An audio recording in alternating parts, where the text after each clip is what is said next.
ಖ್ಯಾತ ತೆಲುಗು ನಟ ರಾಮಚರಣ್ ಅವರು ಇಂದು ಮೈಸೂರಿನಲ್ಲಿ ಮುಖ್ಯಮಂತ್ರಿ ಸಿದ್ದರಾಮಯ್ಯ ಅವರನ್ನು ಭೇಟಿಯಾಗಿ ಸನ್ಮಾನಿಸಿದರು.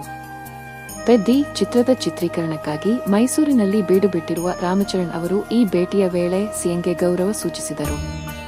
ಈ ಸಂದರ್ಭದಲ್ಲಿ ಸಚಿವರಾದ ಸಂತೋಷ್ ಲಾಡ್, ಶಾಸಕರಾದ ಯತೀಂದ್ರ ಸಿದ್ದರಾಮಯ್ಯ ಮತ್ತು ಅನಿಲ್ ಚಿಕ್ಕಮಾದು ಉಪಸ್ಥಿತರಿದ್ದರು. ಭೇಟಿಯ ವೇಳೆ ಸಿನೆಮಾ ಹಾಗೂ ರಾಜಕೀಯದ ಕುರಿತು ಮಾತುಕತೆ ನಡೆದಿದೆ ಎಂದು ಮೂಲಗಳು ತಿಳಿಸಿವೆ.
ಇದೀಗ ನಿಮ್ಮ ಅಂಗೈಯಲ್ಲಿದೆ ಮಯೂರ ಟಿವಿ ಡಿಜಿಟಲ್ ವಾಹಿನಿ.